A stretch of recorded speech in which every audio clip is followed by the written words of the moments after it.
موفقیت توی اپلای میتونه دلایل مختلف داشته باشه، اما بین دلایل مختلفی که همیشه برای موفقیت توی اپلای بهش اشاره میشه، یه فاکتور هست که خیلی وزن بیشتری داره، به شدت روی پذیرش اپلیکانت تأثیر گذاره.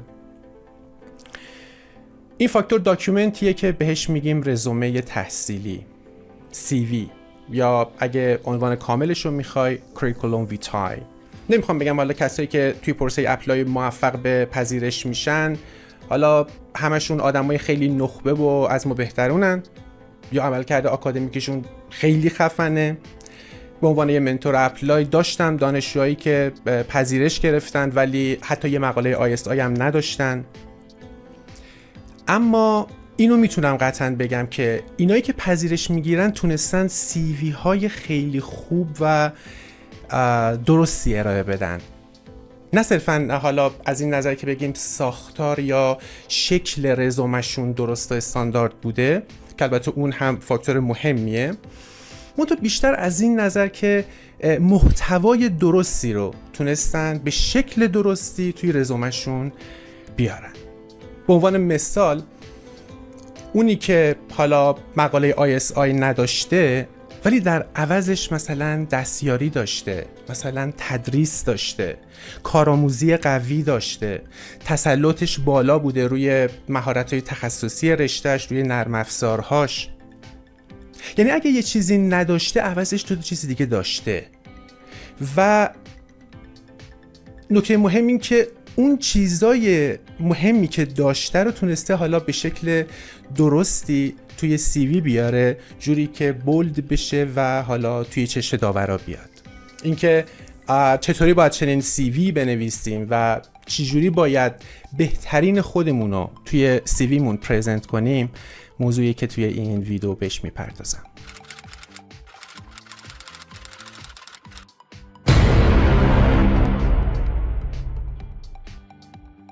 سلام، من مهدی پاکنهاد هستم، منتور اپلای و مهاجرت تحصیلی. قبل از اینکه داستان CV رو باز کنم اجازه بده یکی دو تا نکته مهم رو درباره CV اول بگم. نکته اول اینه، ما توی CV حدود 40 تا سرکلیشه اصلی داریم، هر کدوم هم کارکرد خاص خودش رو داره. یعنی از پرسونال اینفو و ایژوکیشن بگیر تا نمیدونم پابلیکیشن و سکیل ها و اواردز اند آنرز و ریفرنسز و این عناوین تنوع خیلی زیادی داره. پس اگه میخوای CVت رو آماده کنی، اولین قدم در واقع اینه که مشخص کنی CV تو قراره چه سرکلیشه هایی داشته باشه. بعد حالا اونها رو به شکل درستی میاری داخل CVت.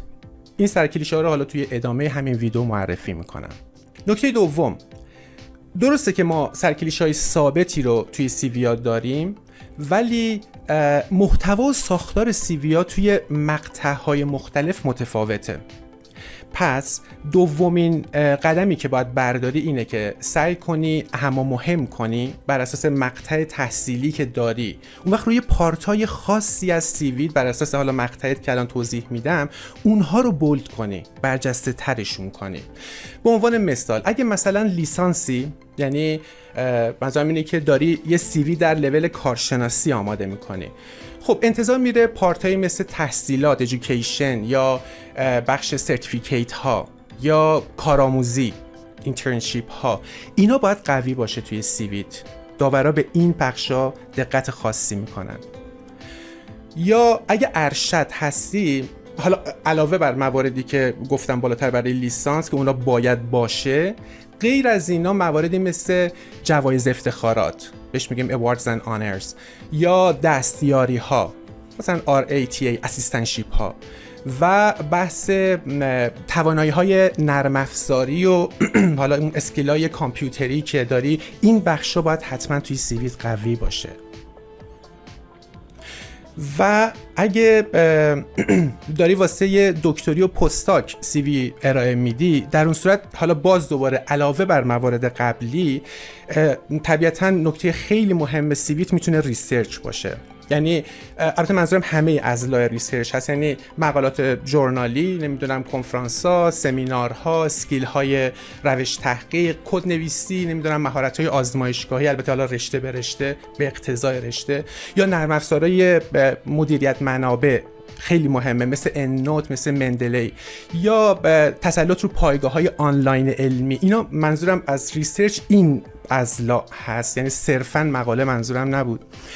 همچنین برای کسی که داره واسه پی اچ دی یا پستاک اقدام میکنه تیچینگ مهمه، دیده میشه، ممبرشیپ ها مهمه، داورا روش توجه میکنن، یا بخش مربوط به اون دستاوردهایی که حالا شما مثلا اسکالرشیپی اگر گرفتی، گرانتی اگر گرفتی برای کارهای تحقیقاتی، اینا دیده میشه و مهمه. پس روی اینا تمرکز داشته باش. و نکته آخرم بگم و بریم روی بدنه سی وی. سعی کن تا جایی که ممکنه داخل خود سی وی مستندسازی کنی. یعنی هر رفرنس و اویدنسی که حالا برای سی وی داری همونجا داخل سی وی هایپرلینک کن. مثلا اگه نوشتین مقاله توی فلان ژورنال بین‌المللی پابلیش شده، خب دیای اون مقاله رو حتما بذار، یا یه لینک دسترسی به اون مقاله حتما بذار. یا اگه مثلا میگه فلان گواهینامه رو توی مثلا چه میدونم توی مبانی ماشین لرنینگ گرفتی، مخصوصا حالا اگر دوره مثلا ورکشاپ آنلاین بوده، دسترسی به اون سرتیفیکیتش رو حتما بذار تا داورا بتونن مستقیم ببینن.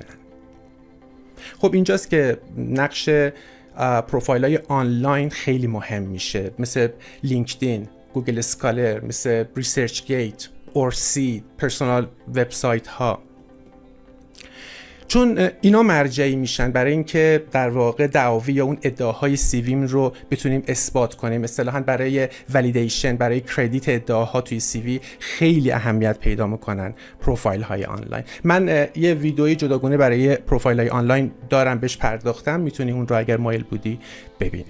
خب حالا بریم داخل خود سی وی، یه مقدار از نزدیک ساختار سی وی و ترکیب‌های مختلفش رو بشناسیم. من یکم چون این فایل سی وی طولانی شده بود، سرعت ویدیو رو تند کردم که بتونی سریعتر حالا محتواشو دریافت کنی. اگر حالا دیدی در ادامه صدا تغییر کرده، دلیلش رو بدون. تا اینجای ویدیو من سعی کردم شرایط کلی که برای نگارش یه سی وی، یک رزومه آکادمیک مورد نیازه با در میون بذارم، ولی توی ادامه میریم رو صفحه دسکتاپ و چند نمونه سی وی با هم میبینیم. اگه محتوا اینجا برات جالب بود، ممنون میشم که ویدیو رو لایک کنی. این کمک ارزشمندیه، باعث میشه بتونم ویدیوهایی مثل این رو باز هم بسازم. ضمن من توی کانالم به صورت مستمر و هفتگی ویدیوهایی با موضوع اپلای، مهاجرت و داکیومنت های مربوط به اپلای رو میسازم. بنابراین اگه داری اپلای میکنی یا قرار هست به زودی اپلای کنی، پیشنهاد میکنم سابسکرایب کن و همه ویدیوها رو ببین. خب بریم ببینیم داستان سی وی چیه. سی وی از اون داکیومنت هایی هست که حرف راجبش زیاده، ولی یکی از بهترین روش ها برای اینکه ما بفهمیم چطور میتونیم یک سی وی خیلی خوب داشته باشیم، روش تطبیقی روی خود متن سی وی هاست. خب اولین بخش توی سی وی وقتی از بالا شروع میکنیم بهش میگیم personal information یا گاهن contact information، فرق نمیکنه. گزینه‌های مختلفی به صورت آپشنال میتونه توی این بخش بیاد، اما 3-4 تاش ضروریه و حتما باید وجود داشته باشه. علاوه بر اسم کامل لازم هست که یک ایمیلی از شما وجود داشته باشه. حتی امکان اگر ایمیل آکادمیک باشه بهتره، اما اگر به هر دلیل ایمیل آکادمیک نداری، خب در اون صورت میتونی یه ایمیل جنرال مثل جیمیل بذاری. همچنین لازمه که یک آدرسی از شما وجود داشته باشه، یک آدرس پستی یا رزیدنشیال ادرس که مشخص کنه شما کجا ساکن هستید، و یه شماره تماس. اینا گزینه‌های مهمی هست که لازم هست توی بخش حالا پرسونال اینفورمیشن وجود داشته باشه. البته الان یه حالت پیشرفته تری که سی وی ها دارن اینه که توی همین بخش کانتکت اینفورمیشن مثلا مواردی مثل اکانت های آنلاینمون، مثل لینکدین یا فرزن اگر احتمالاً گوگل اسکالر داریم، یا فرزن اگر آکادمیا، ریسرچ گیت، اینها رو هم میتونیم قرار بدیم. و البته حالت زیباترش این هست که و حرفه‌ای ترش که لینک هر کدوم از اینها رو در واقع لینک دسترسیش رو هم قرار بدیم که حالا مخاطب بتونه به راحتی روی لینک بزنه و بتونه صفحه آنلاین ما رو یا اون وب پیج آنلاین ما رو ببینه. خب تو بخش پرسونال اینفورمیشن موارد دیگه ای همونجوری که گفتم به صورت آپشنال میتونه وجود داشته باشه. مثلا فرض کنید میتونه عکس داشته باشه، میتونه اشاره بکنه به مثلا دین یا سن یا قومیت یا ملیت یا چیزهای دیگه. توصیه من اینه که هیچ کدومش رو نذارید، چون هر کدومش ممکنه منجر به یه جور پیش‌داوری بشه و ضرورتاً یعنی دلیلی هم نداره که ما اطلاعاتی غیر از اطلاعات اصلیمون رو بذاریم. فقط یه نکته هست که من فکر می‌کنم ارزش داره بهش توجه کنیم و اونم این هست که یا باید یک عکس از خودمون بذاریم که معلوم بشه که جنسیتمون چی هست، یا اینکه مشخصاً بزنیم مثلا جندر که حالا یا میل میشه یا فیمیل میشه. نکته این هستش که چون اسمهای ما ممکنه روشن نباشه برای داوران خارجی که این اسم یک خانومه یا اسم یک آقاست، به همین خاطر بهتره که یا از طریق عکسمون و یا از طریق اشاره به جنسیت این مسئله رو حل کنیم. خب گزینه بعدی یا سرکلیشه بعدی که توی CV خب در درجه اول اهمیت قرار داره education هست. توی ایژوکیشن ها چند تا مورد هست که حتما باید بهش پرداخته بشه. توی ایژوکیشن من فکر میکنم شما لازم هست که حداقل 6 مورد رو بهش توجه کنید. نگاه کنید توی این نمونه‌ای که داریم میبینیم اسم دانشگاهی که تحصیل کردی اومده، محلش کجا بوده، دوره تحصیل از کی تا کی بوده و اینکه رشته چی بوده یا اون گرایش تخصصی چی بوده، اگر تز داشته تایتل چی بوده و سوپروایزر چی بوده توی این بخش و اینکه جی پی ای چی بوده. جی پی ای یا همون معدل که البته بهتر اینه که شما جی پی ای رو هم ورژن ایرانیش رو بذارید، یعنی مثلا بزنید به عنوان مثال میگم 17 از 20 و هم در کنارش مثل همین مورد ورژن حالا بین‌المللی ترش رو بذارید که 0 از 4 هست که حالا محاسبه بشه چنده.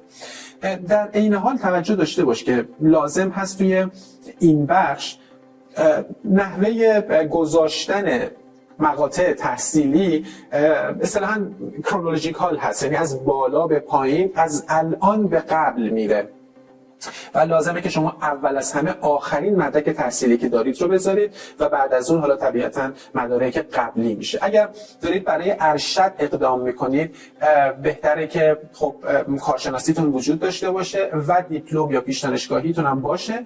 اگر برای پی اچ دی اپلای میکنید خیلی ضرورت نداره، یعنی داشتن اطلاعات کارشناسی ارشد و کارشناسی میتونه کافی باشه، مگر اینکه نمره بسیار خوبی توی دیپلم یا پیش دانشگاهی داشته باشید که در صورت میارزه اونم قرار بدید چون نشون دهنده کار شماست. یه بخش دیگه من فکر میکنم لازم هست که بهش اشاره کنم. ببینید مثلا توی این نمونه خب دانشجو همون مواردی که صحبت کردیم رو گذاشته و یک موردی که اضافه گذاشته و به نظر من خوبه که حتما گذاشته بشه و بسیار میتونه موثر باشه، اینه که اومده یک تعدادی یه سلکشنی از درس هایی که پاس کرده چه توی مقطع کارشناسی و چه توی ارشد رو اینجا ذکر کرده، به ویژه اون دروس تخصصی که حالا مطابق اون گرایشی که میخواد اپلای بکنه نزدیکترین رابطه رو با اون گرایش دارن و اومده هم به درس اشاره کرده و هم حتی الامکان نمراتش رو گذاشته و این خیلی میتونه به نظرم موثر باشه، به خاطر اینکه همیشه باید در نظر بگیریم اساتید اونور ممکنه شناخت کافی از ایران یا نظام آموزشی ما نداشته باشن. بنابراین دونستن این که ما چه واحدهایی رو به صورت مشخص پاس کردیم توی کارشناسی یا ارشد خیلی میتونه به شناختشون از ما کمک بکنه. سرکلیشه بعدی که خیلی میتونه مهم باشه ریسرچ اینترست هست. پیشنهاد میکنم در حد 5 تا 6 تا از مهمترین حوزه هایی که بهش علاقه دارید رو اینجا ذکر کنید. همونجوری که میبینید چیز خاصی هم نیست، فقط در واقع عنوان اون فیلد تحقیقاتی رو اینجا قرار میدی و همین 5 تا یا 6 تا میتونه کافی باشه. خب سرکلیشه بعدی ما پابلیکیشنز هست. پابلیکیشن خب مشخصه دیگه، یعنی در واقع تمام کارهایی از شما که این کارها منتشر شده، حالا میخواد کتاب باشه، میخواد مقاله باشه. توجه کنید که پابلیکیشن کنفرانس نیست، یعنی کنفرانس خودش سرکلیشه جدا محسوب میشه. پابلیکیشن فقط مربوط به چیزهایی هستش که منتشر میشه. خب یه نکته‌ای که برای بچه‌های میگم که حالا یه مقدار تنوع داره بخش پابلیکیشنشون، به عنوان مثال نگاه کنید این مورد رو.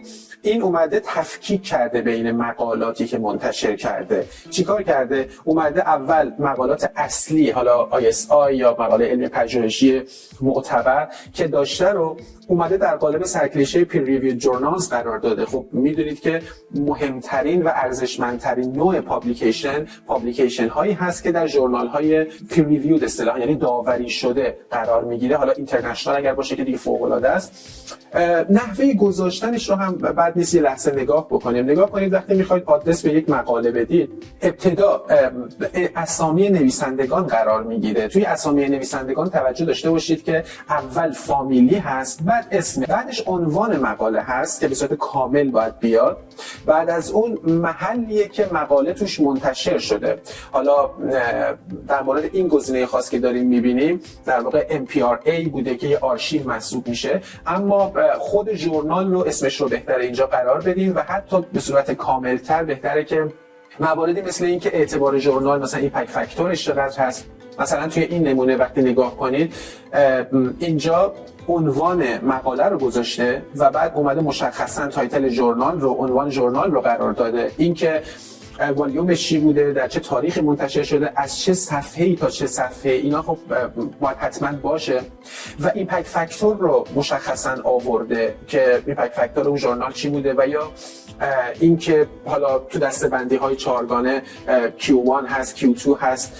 اینها میتونه باز همونجوری که گفتم خیلی خیلی کمک بکنه به درک داور از اینکه واقعا ارزش کار علمی شما چقدر بوده. یه چیز دیگری هم که من پیشنهاد میکنم قرار بدی اینه که اگر حالا ژورنال معتبری بوده، توی وب، توی پابلیکیشن های آنلاین مشهور منتشر شده، یعنی توی وب قابل دسترسه، لینکش رو قرار بدید. مثلا به عنوان نمونه توی این پابلیکیشن هایی که اینجا میبینیم به صورت مشخص این لینک مقاله است که الان اینجا قرار، یعنی اگر داور روی این لینک کلیک کنه میتونه اصل مقاله رو ببینه و این حالا هم اگر لینک رو داشتید که خب لینک رو بذارید خیلی بهتره، یا حتی میتونید داخل پرانتز خیلی کوچیک به جای اینکه حالا خیلی عنوان رو برجسته کنید بزنید available here که اینم باز همون رو بعد وقت here رو میتونید هایپر لینکش کنید و یا اینکه DOI بذارید، یعنی کد انتشار مقاله رو DOI، اون هم در واقع همون کار رو میکنه. همچنین توی بخش پابلیکیشن حالا بجز پیر ریویو جورنالز که همونجوری که گفتم ممکنه بالاترین اعتبار داشته باشه، ممکنه شما مقالاتی داشته باشید به فارسی یا در واقع در سطح همین داخلی خودمون منتشر شده باشه، توی یعنی اصطلاحاً علمی پژوهشی باشه.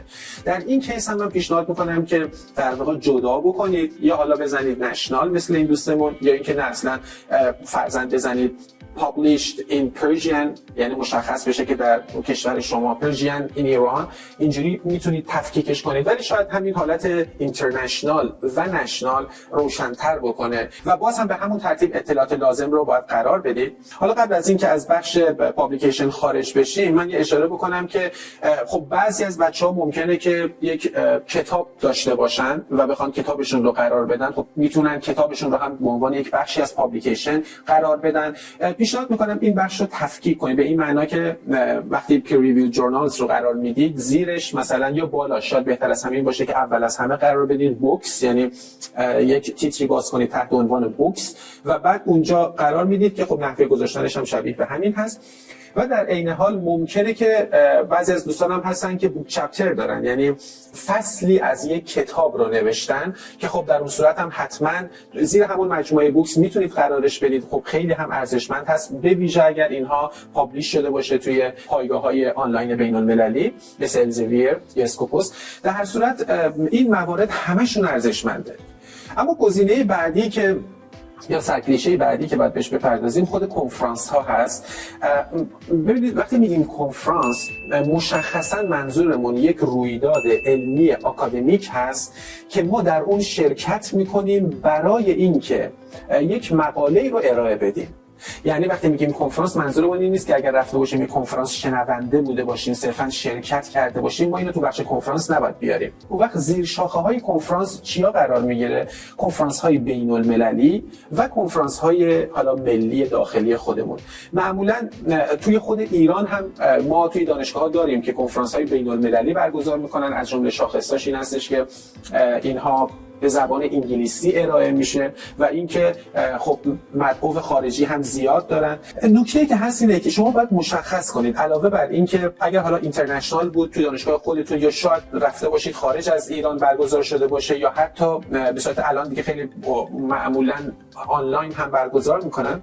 در هر صورت اول از همه مثل همون مورد پابلیکیشن اسم رو قرار میدید، اسم نویسندگان، تایتل رو، محل برگزاری رو، سالش رو و چیزهای از این دست. در این حال اشاره بکنید که شما آیا این مقاله رو در قالب اورال ارائه دادید یا در قالب پوستر، یعنی اینو رفتید و سخنرانی کردید که اصطلاحاً میشه اورال، یا اینکه نه در قالب پوستر در واقع چکیده خلاصه‌ای از مقاله رو حالا ارائه دادید اونجا، یعنی دیده شد مقالتون. در صورت این رو هم داخل پرانتز اضافه بکنید و باز هم اگر لینک دسترسی وجود داره این لینک دسترسی رو حتما قرار بدید زیرش که داور بتونه ببینه. یکی از گزینه‌های دیگه‌ای که من فکر می‌کنم اگر داشته باشید خیلی میتونه ارزشمند باشه پتنت به این معنا که شما چیزی رو حالا اختراع کرده باشید و این اختراع هم ثبت شده باشه، حالا چه ثبت داخلی ملی و یا چه ثبت بین المللی شده باشه. در صورت پتنت نحوه گذاشتنش توی سی وی به این صورت هستش که خب عنوان اون رو به صورت کامل قرار میده که اصلا چی بوده و بعد اینکه در چه حوزه‌ای بوده، در کجا این کار انجام شده، در کدوم دانشگاه و اینکه رجیستریشن نامبر یا همون شماره ثبتش چی هست، از کجا از کدوم مرکز گرفته شده. اینا مواردی است که توی پتنت اگر داشتید بهش اشاره بکنید. گزینه دیگری که خیلی میتونه ارزشمند باشه توی سی وی سرکلیشه awards and honors هست یا honors and awards فرق نمیکنه، به معنای جوایز و افتخارات. خب هر دانشجویی ممکنه گزینه‌هایی رو توی این قضیه داشته باشه. معمولا ما توی ایران چند تا مورد رو در ذیل این سرکلیشه میاریم. مثلا اگر توی دانشگاه دولتی درس خونده باشید که به نحوی خب طبیعتا شما پولی پرداخت نکردید بابت تحصیلتون، این میتونه بخشی از Honors and Awards باشه. یا فرضاً توی کنکور خیلی رتبه عالی خوبی آوردید، این هم باز به همین ترتیب میتونه باشه. و یا اینکه در جشنواره‌ای شرکت کردید و مقام آوردید، جشنواره علمی میتونه باشه. بعضی از بچه‌ها بحث مربوط به نخبگانشون رو، یعنی حالا عضویت شاید نشه گفت دقیقاً، ولی به هر حال ارتباطشون با سازمان ملی نخبگان رو، این رو هم باز توی همین بخش میارن که به نظرم کاملا منطقی آوردنش و چیزهای از این دست. متأ نحوه گذاشتنش رو هم توجه کنید. مثلا حتی امکان سعی کنید که دقیق عبارات رو استفاده کنید. به عنوان مثال حالا همین نمونه‌ای که الان داریم می‌بینیم، دانشجو داره اشاره می‌کنه که جزء تاپ 5% دانشجوهایی بوده که در حالا آزمون مهندسی صنایع شرکت کرده. البته اینجا مشخص نکرده که این چه آزمونی بوده. مثلا توی این نمونه همونجوری که دارید میبینید، دانشجو یک از جوایز افتخاراتش رو این داره در نظر میگیره که جزو 1% حالا نزدیک به 2% تاپ شرکت کننده در بین در واقع آزمون همین کنکور، منظورش از ایرانز نشنال یونیورسیتی انترنس اگزم، برای مقطع ارشد. خب این خودش یک چیز ارزشمندی. حالا اگر رتبه کاملتر مشخص بشه شاید بهتر باشه که خود رتبه آورده بشه. یا گزینه دیگری که همونجوری که چند لحظه قبل اشاره کردم، بحث فولفیشن ویور اسکالرشیپ، حالا ایشون فکر کنم اشتباهی نوشته ویوینگ، ولی در مجموع منظور این هستش که اگر شما توی دوره روزانه یه دانشگاه سراسری درس خوندید، خود این یه جور اسکالرشیپ محسوب میشه یا یه جور اوارد محسوب میشه و خب بچه‌ها میتونن در این قالب که فولفیشن ویور اسکالرشیپ یا اوارد برای حالا ام اس پروگرامش بوده، در کدوم دانشگاه بوده، از چه سالی تا چه سال.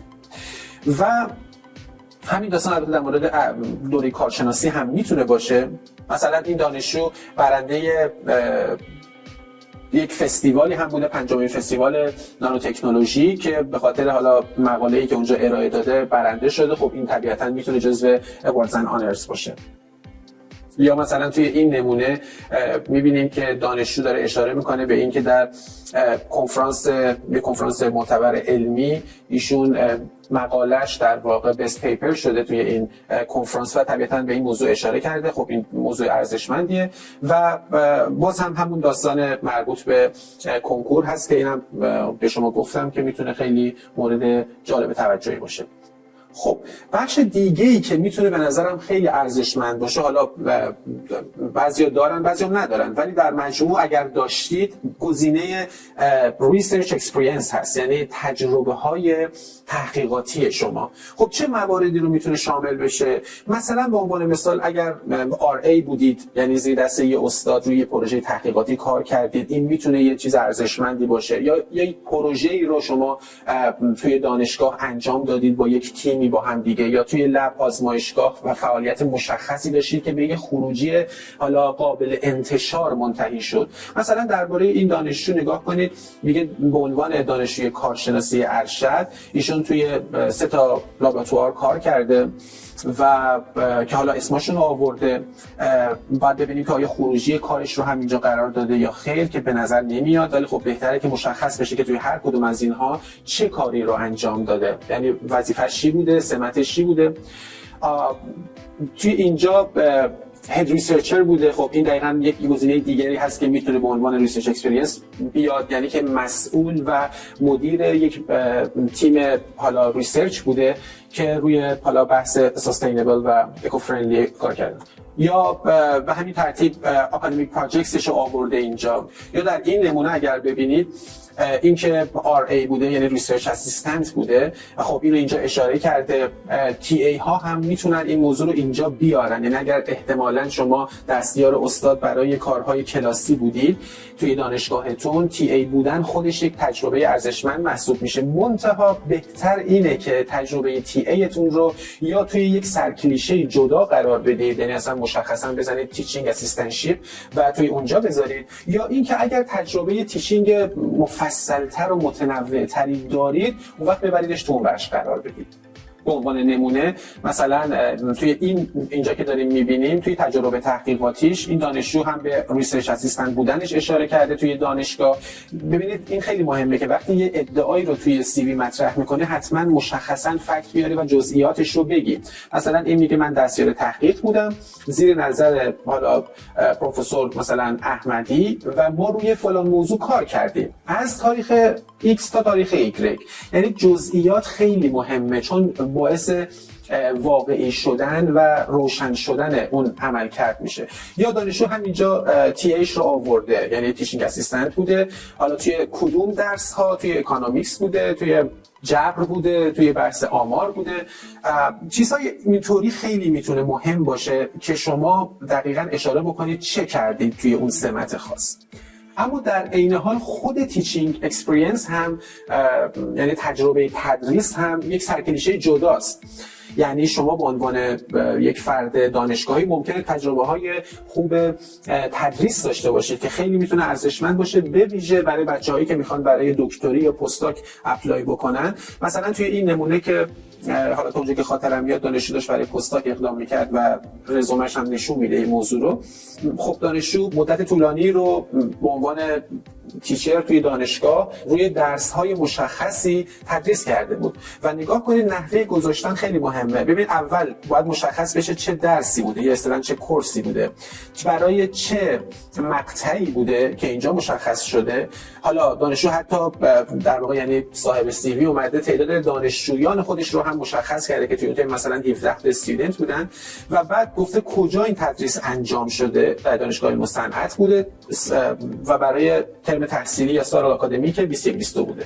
این موضوع خیلی باید شفاف و روشن اینجا اشاره بشه و طبیعتاً بعدها ممکنه یک استادی حتی از شما بخواد که خب نمونه ها و مستنداتی اگر برای این داستان هست بهش بدید. به همین خاطر میخوام که توجه داشته باشید که باید خیلی حساب شده این موضوع رو در نظر بگیرید.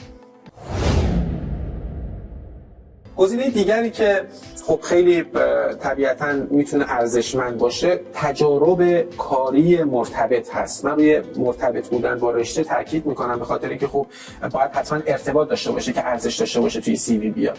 مثلا توی این نمونه‌ای که داریم میبینیم، دانشجو که تجربه کاری داره، حالا فکر میکنم گرایشش هم همین بحث مکانیک بوده، خب به عنوان یک مهندس مکانیک توی یک شرکتی مثل اسپک کار کرده، از این تاریخ تا این تاریخ، محلش هم تهران بوده.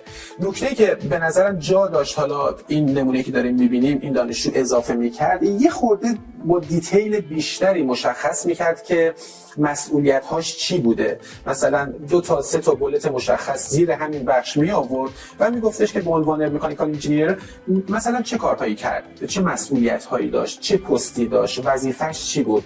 سرکشه بعدی که فکر می‌کنم لازمه براش یه خود صحبت بکنیم، به ویژه برای بچه‌هایی که ممکنه حالا پابلیکیشن قوی نداشته باشن یا کنفرانس، تجربه تحقیقاتی خیلی جدی و قابل توجه، چیزی که لازم هست توی سی وی حداقل بهش اشاره کنید اینه که توی دوره کارشناسی یا ارشدتون چه پروژه هایی رو گذروندید. یعنی شما اگه یادتون باشه بخش اول اشاره کردم که مثلا توی دوره کارشناسیتون منتخبی از کورس هاتون رو قرار بدید، درست؟ اما اینجا میخوام بگم اگر توی دوره تحصیلتون به ویژه توی ارشد شما پروژه داشتید، پروژه کلاسی، مثلا استاد ازتون خواسته که مثلا انتهای ترم فلان تحقیق رو انجام بدید و در قالب سمینار ارائه بدید، یا شما یک عضوی از یک تیم 3-4 نفره شدید و روی یک پروژه خاصی کار کردید توی لب و اینو در انتهای دوره ارائه دادید. یه همچین چیزهایی رو در قالب selected projects شما میتونید توی سی وی بیارید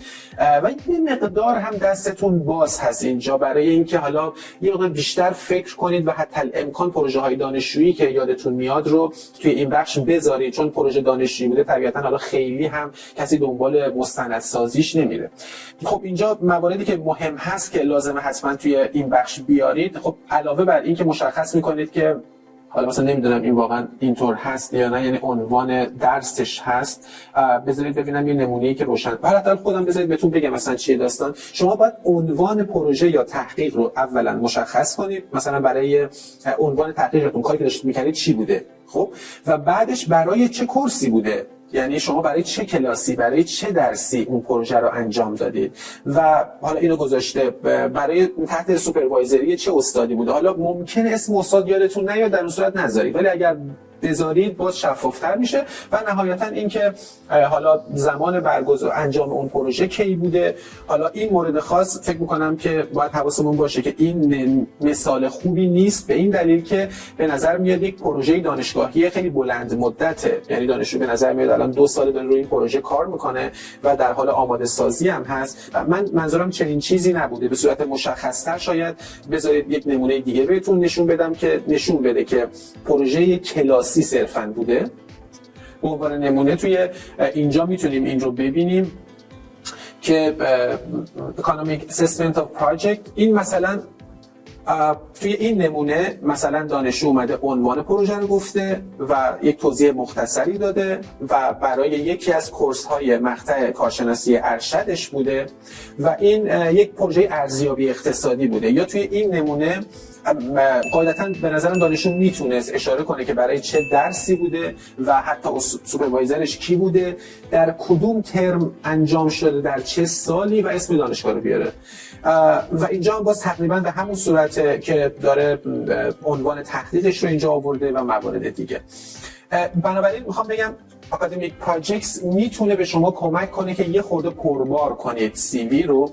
به علاوه همین موردی که اینجا میبینیم که از همین روی همین ادامه بدیم، سرتیفیکیتس یعنی گواهینامه ها از جمله چیزایی است که خیلی دیده میشه، اینکه شما چقدر توی حوزه کاری خودت تخصص داری و معادلش کلاس رفتی، دوره رفتی، ورکشاپ رفتی، توی دوره‌های مختلف مثلا مدرسه تابستانه، مدرسه زمستانه شرکت کردی یا کورس‌های آنلاین آنلاین بوده یا هر چیزی.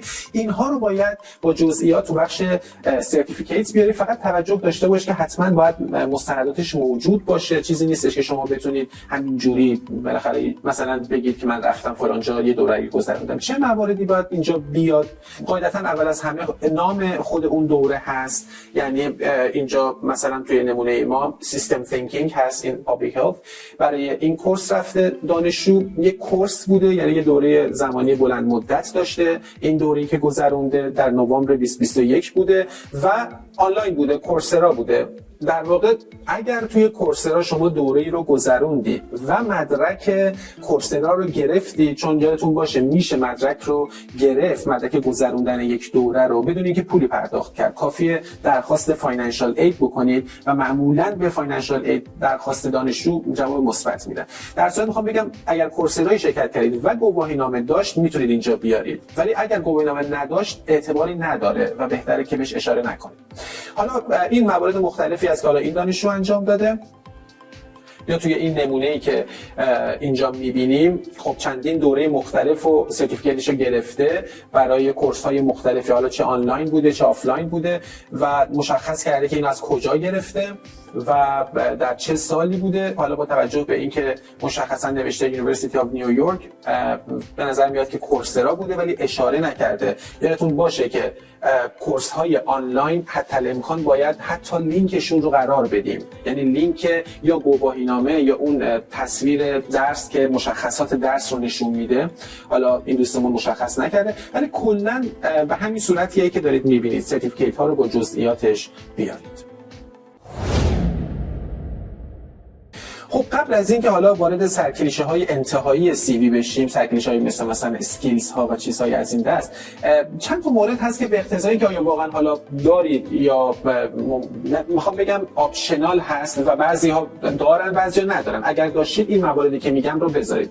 یک مثلا ممبرشیپس که خب به نظرم خیلی چیز ارزشمندیه. منظور این هست که آیا شما عضو یک انجمن، یک سازمان، یک نهاد، یک مجموعه علمی مشخصا اگر هستید در رشته خودتون، چه دانشگاهی و لوکال، چه ملی و چه حتی بین المللی، خب این خیلی ارزشمنده و نشون میده شما خیلی جدی دارید رشته رو دنبال میکنید. مثلا توی این نمونه نگاه کنید که مثلا این دانشجو عضو ایران کانکریت اینستیتیوت هست یا بازم عضو یک مجموعه دیگه هستش که فکر میکنم این هم باز داخلی مال خود دانشگاهش هست. توجه بکن مثلا یکی از چیزهای خیلی نرمال میتونه همین انجمن علمی دانشگاه باشه. اگر عضوش هستید یا اگر فعالیت علمی تو انجمن داشتید یا مسئولیت داشتید، خب خیلی ارزشمنده تو بخش ممبرشیپ بهش اشاره کنید.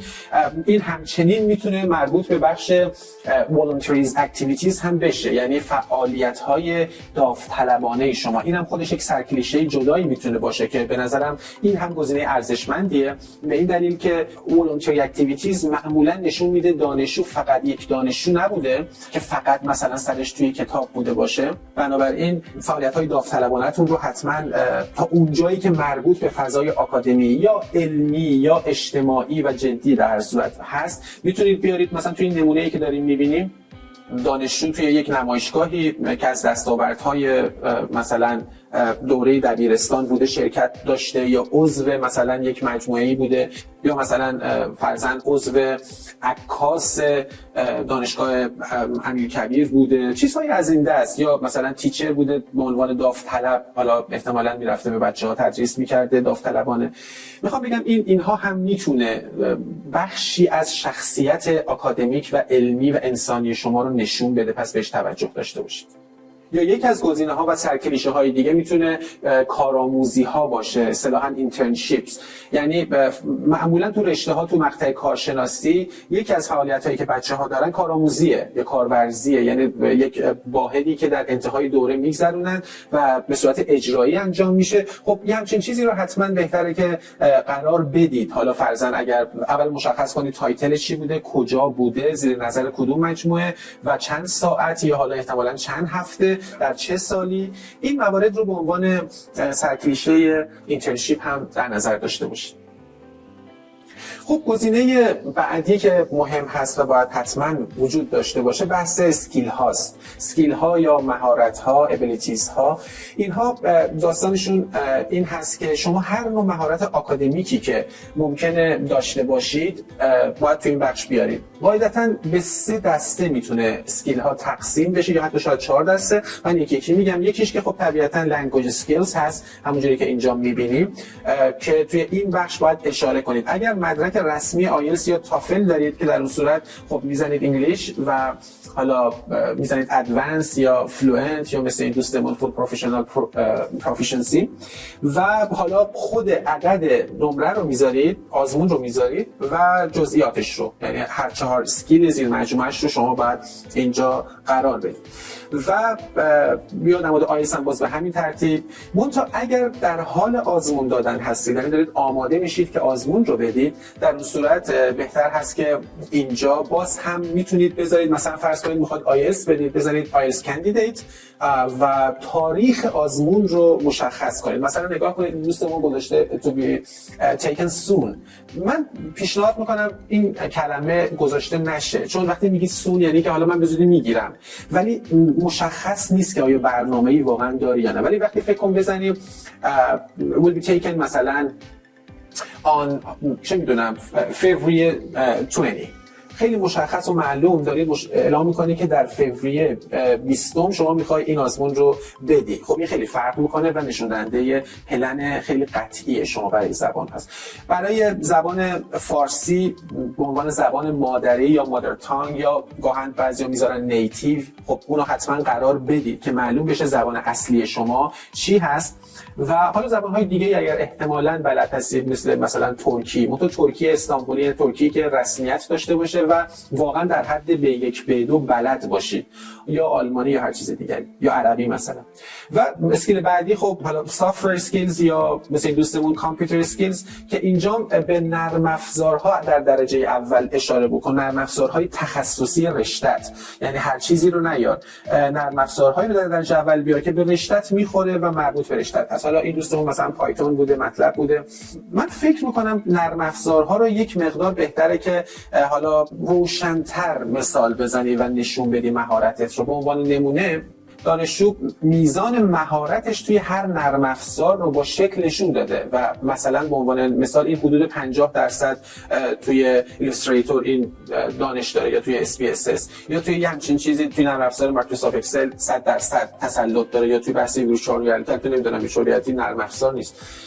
در صورت میزان دانشش رو داره اینجا از طریق اشکال نشون میده. یا بعضی از موارد هم هستن که با چند تا نقطه که رنگی میکنن میزان حالا تعداد نقاط رو، میزان دانششون رو نشون میدن. در نهایت اگر هم نخواستید گرافیکی کار بکنید، در اون صورت شاید بهتر باشه که حداقل داخل پرانتز قید کنید که شما حالا بیگینر هستید یا اینترمدییت هستید یا ادوانس هستید. در این حال یک اسکیل دیگه ای که بعضی از بچه‌ها که حالا کارهای آزمایشگاهی انجام میدن میتونن بهش اشاره کنن، لابراتوری اسکیلز هست که مشخصاً باید اشاره کنید که توی کارهای آزمایشگاهی چه کارهایی رو بلدید یا چه تست هایی رو، یا در واقع با کدوم ابزارها میتونید کار بکنید تو رشته خودتون. این هم میتونه جزء مواردی باشه که توی بخش اسکیل ها بهش بپردازید. و در نهایت خوبه که به ریفرنسز توجه بکنید. ریفرنسز به معنای معرف ها، یعنی که کسانی که قراره به شما ریکامندیشن، توصیه نامه بدن، نحوه گذاشتنش رو هم دقت کنید. ایدئال اینه که اولا 3 نفر باشن، خیلی میتونه ایدئال باشه. اولا اسم فرد رو قرار میدید، اسم اون استاد رو، حتی الامکان نوع رابطه رو مشخص کنید. مثلا توی این نمونه میبینید که مشخص کرده دانشجو که ایشون ادوایزرش بوده، یعنی مشاور تزش بوده. و در عین حال باید افیلییشن یا جایگاه آکادمیک استاد رو بگید که اینجا مثلا یه استادی هستش اسوسییت پروفسور هست، و اینکه ایمیلش رو اشاره کنید که ایمیلش چی هست. خب یک کار خوبی که اینجا داریم می‌بینیم دانشجو کرده اینه که به لینک به صفحه استاد، احتمالاً به پیج دانشگاهی اون استاد لینک داده. یعنی الان داور میتونه به راحتی روی یکی از اینها کلیک کنه و درباره اون استاد بیشتر بدونه که کی هست و چی هست. اگر حتی امکان دانشگاه شما اساتید رو معرفی کرده که قاعدتاً میکنه، اگر به انگلیسی باشه خیلی ایداله که این کار رو انجام بدید. من سعی کردم توی این چند دقیقه مهمترین بخش‌های یک CV رو با شما در میون بذارم. این به معنای این نیست که بخش‌های دیگه‌ای وجود نداره، بخش‌های دیگه‌ای هم ممکنه باشه، برمیگرده به اینکه شما خودتون چه چیزهای اضافه و یا آپشنالی ممکنه داشته باشید که بی‌ارزه توی این بخش‌ها قرار بدید. خب اینم از ویدیوی امروز، امیدوارم برات مفید بوده باشه. توی پلیلیست کانال میتونی ویدیوهای بیشتری رو درباره اپلای و داکیومنت‌های اپلای ببینی و اگه کسی رو میشناسی که این محتوا ممکنه براش مفید باشه لطفاً براش بفرست و اگه این محتوا برای خودت مفید بود لایکش کن. زنده باد.